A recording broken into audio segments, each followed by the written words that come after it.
नमस्कार साथियों, स्वागत है आप सभी का हमारे इस YouTube चैनल LSC 24x7 में।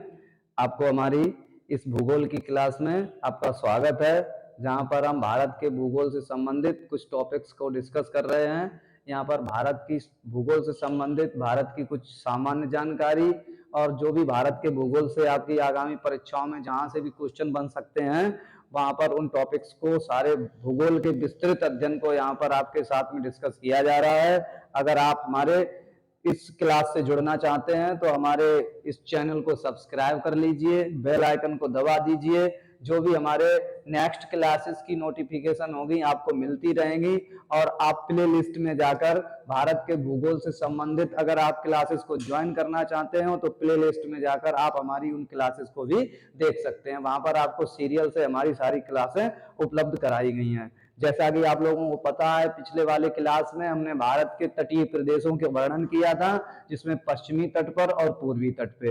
तो सबसे पहले हमने पश्चिमी तट वाले प्रदेश देखे थे, जिनमें गुजरात का जो तट है वो काकरापार कहलाता है। उसके बाद जो महाराष्ट्र का तट है वो कोकण कहलाता है। जो उसके बाद आपका कर्नाटक वाला आता है वो आपका कन्नड़ कहलाता है। उसके बाद जो आपका केरल वाला है उसको मालाबार तट कहा जाता है। ये तो पश्चिमी तटीय प्रदेशों की बात थी। उसके बाद हमने पूर्वी तटों की बात की थी। पूर्वी तट में जो आपका तमिलनाडु से लेकर के कन्याकुमारी से लेकर विशाखापट्टनम, कहने का मतलब है आंध्र प्रदेश और तमिलनाडु दोनों का जो प्रदेश का जो तटीय प्रदेश है वो किस नाम से जाना जाता है? कोरोमंडल के नाम से जाना जाता है। उसके बाद हमने बात की थी आपकी विशाखापट्टनम से लेकर महानदी के डेल्टा तक, उड़ीसा तक जो तटीय प्रदेश है वो किस नाम से जानते हैं? उसको उत्तरी सरकार के नाम से जानते हैं। ये तो हमारे भारत के तटीय प्रदेशों की बात थी। आज हम बात करने वाले हैं भारत का भौतिक स्वरूप। यहाँ पर हम आज देखेंगे आपके साथ में हम भारत का भौतिक स्वरूप।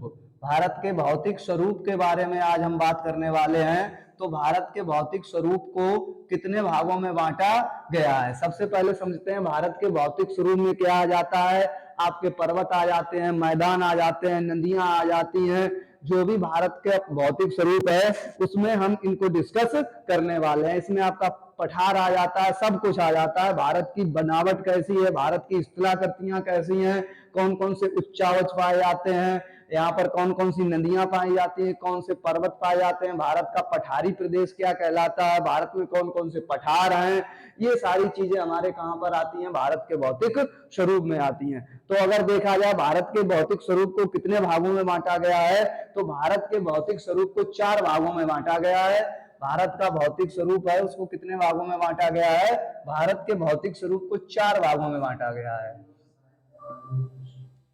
सबसे पहले बात करते हैं भारत के भौतिक स्वरूप में सबसे पहला वाला भाग कौन सा आता है? सबसे पहला भाग आता है उत्तर पर्वतीय प्रदेश। इसको कहते हैं उत्तरी पर्वतीय प्रदेश।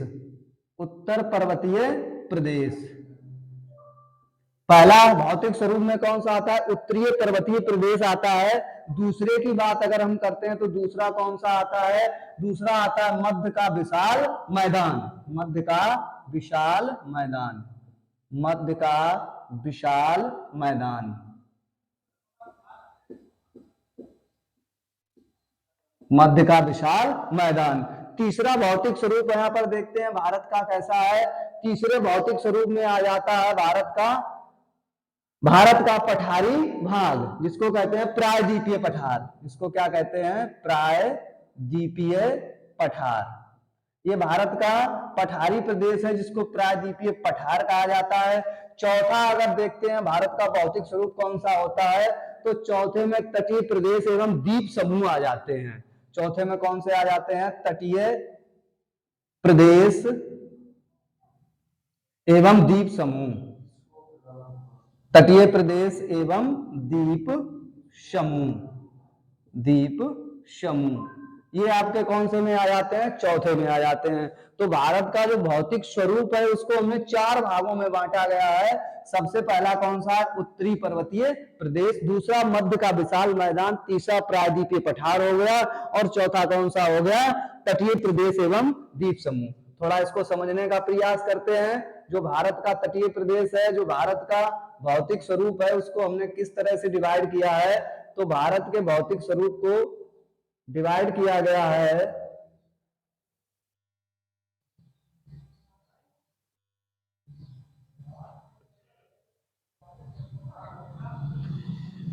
भारत के भौतिक स्वरूप को हमने 4 भागों में डिवाइड किया है। ये 4 भाग आपके कौन कौन से हैं, इनको थोड़ा समझने का प्रयास करते हैं।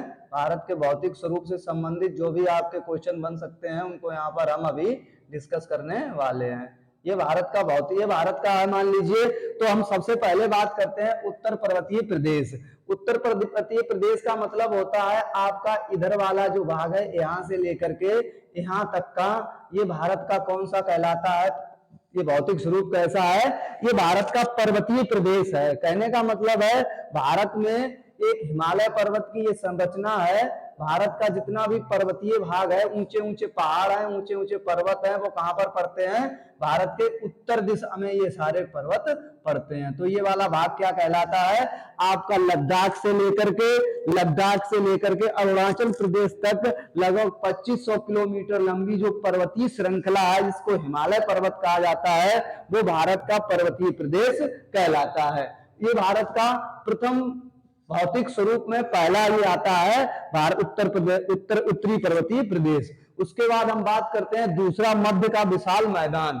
मध्य का विशाल मैदान का मतलब है पर्वतीय प्रदेश के नीचे उत्तर से दक्षिण की तरफ जब हम आते हैं, उत्तर से दक्षिण की तरफ, तो जो गंगा नदी का, यमुना नदी का जो बीच का मध्य का मैदान है, मध्य का विशाल मैदान, वो क्या कहलाता है आपका, ये कैसा भाग है, ये मैदानी भाग है। यहाँ पर ज्यादा ऊंचे नीचे पठार, ऊंचे नीचे पहाड़ नहीं पाए जाते हैं। ये सारा कैसा है, ये सब मैदानी भाग है। ये कैसा है, ये मैदानी भाग है। इसीलिए इसको क्या कहा जाता है, इसको उत्तर का विशाल मैदान कहा जाता है। दूसरा कौन सा आता है, ये कृषि के दृष्टि से बहुत ही धनी प्रदेश है। इसको क्या कहते हैं, इसको उत्तर का विशाल मैदान कहा जाता है। ये आपका दूसरा भौतिक स्वरूप कौन सा हो गया है, उत्तर का विशाल मैदान। फिर हम बात करते हैं प्रायद्वीपीय पठार। प्रायद्वीपीय का मतलब होता है ऐसी भू आकृति, ऐसा भूभाग जो 3 तरफ से किससे घिरा हुआ हो, जल से। 3 तरफ से जल से घिरे हुए भूभाग को क्या कहा जाता है, प्रायद्वीप कहा जाता है। प्रायद्वीप का मतलब होता है, प्रायद्वीप का मतलब होता है जो भूभाग किससे घिरा हुआ हो, भूभाग 3 तरफ से जल से घिरा हुआ। भूभाग 3 तरफ से किससे घिरा होना चाहिए, 3 तरफ से जल से घिरा। भूभाग 3 तरफ से जल से घिरा। 3 तरफ से जिसको क्या करता है, जिस भूभाग को जल घेरे होता है, ऐसा ऐसा ऐसा आपका भाग क्या कहलाता है, ऐसा भाग आपका प्रायद्वीप कहलाता है। तो जैसे यहाँ पर आपको दिख रहा होगा, इधर क्या है, हिंद महासागर है। उसके बाद हम बात करते हैं इधर आपका क्या है, इधर बंगाल की खाड़ी है, बंगाल की खाड़ी है। उसके बाद हम बात करते हैं इधर क्या है आपका, ये अरब सागर है। तो भारत का जो दक्षिणी भाग है, भारत का जो दक्षिणी प्रदेश है, वो 3 तरफ से जल से घिरे होने के कारण इसको क्या कहा जाता है, इसको प्रायद्वीपीय पठार कहा जाता है। प्रायद्वीपीय पठार ये भारत का हिस्सा है। इसको क्या नाम दिया गया है, ये भारत का प्रायद्वीपीय पठार है। इसको क्या कहते हैं, इसको कहते हैं भारत का प्रायद्वीपीय पठार। ये भारत का पठारी भाग है, इसको भारत का प्रायद्वीपीय पठार कहा जाता है। उसके बाद हम बात करते हैं, चौथे नंबर पर आता है तटीय प्रदेश एवं द्वीप समूह। तटीय प्रदेशों का मतलब होता है जो तट पर स्थित जो भाग हैं, ये वाले आपके तट पर स्थित तटीय प्रदेश कहलाते हैं। जो भारत की स्थलीय सीमा जहां पर किसको सागर या महासागर या जल राशि को स्पर्श करती है, ऐसे प्रदेश क्या कहलाते हैं, ऐसे प्रदेश को तटीय प्रदेश कहा जाता है। तो ये आपका चौथा भौतिक स्वरूप है, तटीय प्रदेश एवं द्वीप समूह। अब बात करते हैं द्वीप समूहों की। तो द्वीप समूह कौन से हैं, कुछ भारत के द्वीप समूह कहां पर हैं, बंगाल की खाड़ी में है। तो ये भी द्वीप समूह है, ये बंगाल की खाड़ी में है। कुछ द्वीप समूह कहां पर हैं, कुछ द्वीप समूह आपके अरब सागर में हैं। तो इनकी भी हम बात करते हैं। तो भारत के भौतिक स्वरूप को इस तरह से कितने भागों में बांटा गया है, 4 भागों में बांटा गया है। आपका कौन सा है, उत्तरीय पर्वतीय प्रदेश है। दूसरा क्या है, मध्य का विशाल मैदान है। तीसरा पर्वतीय प्रायद्वीपीय पठार है। और चौथा तटीय प्रदेश एवं द्वीप समूह है। अब हम इसमें सबसे पहले बात करने वाले हैं उत्तरीय पर्वतीय प्रदेश की। सबसे पहले हम यहाँ पर बात करने वाले हैं उत्तरीय पर्वतीय प्रदेश की। देखिए उत्तरीय पर्वतीय प्रदेश को कितने भागों में बांटा गया है। इसमें भारत की जो पर्वतीय श्रृंखला है, जो भारत का पर्वतीय प्रदेश है, वो सब इसमें आपका शामिल किया गया है। तो पहला आपका कौन सा है, उत्तरी पर्वतीय प्रदेश। इसको क्या है, ये भारत की जो हिमालय पर्वत श्रृंखला है, जो बहुत ही लंबी पर्वत श्रृंखला है देखी जाए तो उसको क्या दिया गया है, उत्तरी पर्वतीय प्रदेश को 3 भागों में बांटा गया है। 3 भागों में कौन कौन से में बांटा गया है, इसको हिमालय के आधार पर इसका वर्गीकरण किया गया है। जो हिमालय पर्वत है उसके आधार पर उत्तरी पर्वतीय प्रदेश का क्या किया गया, वर्गीकरण किया गया है।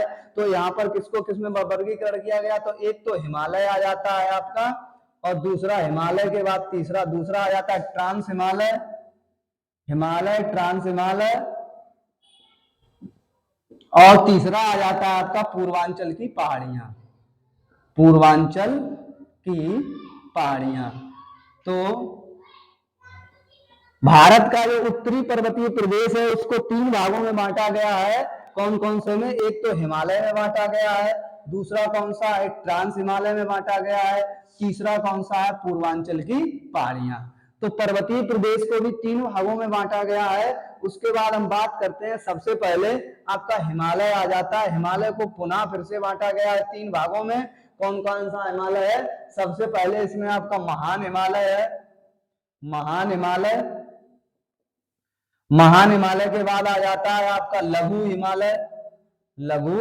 हिमालय, उसके बाद तीसरा इसमें आ जाता है आपका बाह्य हिमालय। 3 आ जाते हैं हिमालय में, एक तो महान हिमालय, लघु हिमालय और बाह्य हिमालय। तो सबसे पहले हम बात करते हैं हिमालय की, बात करते हैं। ये हिमालय यहाँ पर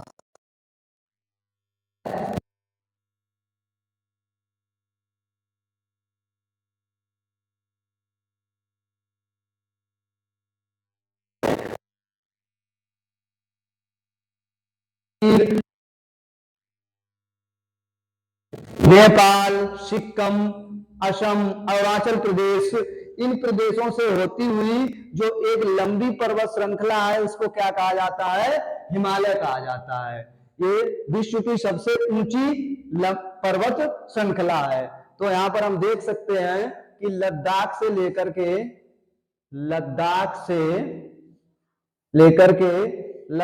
से अरुणाचल प्रदेश तक, लद्दाख से अरुणाचल प्रदेश तक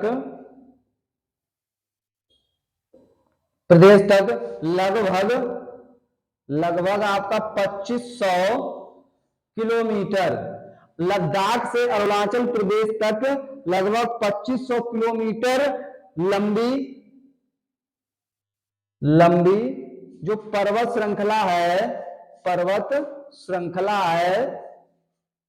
श्रृंखला, इसको क्या नाम दिया गया है, इसको नाम दिया गया है हिमालय, नाम दिया गया है। क्या नाम दिया गया, हिमालय पर्वत श्रेणी, इसको नाम दिया गया है। कहां से, भारत में बात की जाए तो लद्दाख से अरुणाचल प्रदेश तक लगभग 2500 किलोमीटर लंबी श्रृंखला जो है, पर्वत श्रृंखला है, उसको क्या नाम दिया गया, हिमालय। अगर आपसे पूछा जाए विश्व की सबसे ऊंची पर्वत श्रृंखला कौन सी है, तो ये आपकी हिमालय पर्वत है। ये विश्व की सबसे ऊंची पर्वत श्रृंखला है, सबसे ऊंची पर्वत श्रृंखला अगर आपसे पूछा जाए तो कौन सी है, सबसे ऊंची पर्वत श्रृंखला कौन सी है, ये आपकी हिमालय है।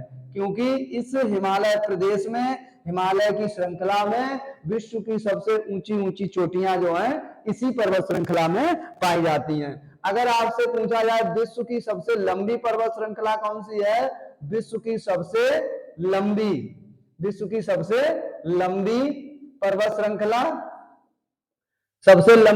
श्रृंखला अगर आपसे बात की जाए तो कौन सी है, सबसे लंबी पर्वत श्रृंखला है आपकी एंडीज पर्वत विश्व का सबसे लंबा पर्वत श्रृंखला है। ये कहां पर पड़ता है, ये आपका दक्षिणी अमेरिका में पड़ता है। जो आपका दक्षिणी अमेरिका महाद्वीप है ना, तो दक्षिणी अमेरिका में जो पर्वत श्रृंखला पड़ती है उसको क्या नाम दिया गया है, ये दक्षिणी अमेरिका है। इसमें यहाँ से प्रारंभ होता है और यहाँ से लेकर के जो गिनी है और चिली है ना, चिली, यहाँ से लेकर के यहाँ से ये पर्वत श्रृंखला प्रारंभ हो जाती है और लगभग 7000 किलोमीटर लंबी विश्व की सबसे लंबी पर्वत श्रृंखला है। इसकी लंबाई कितनी है? 7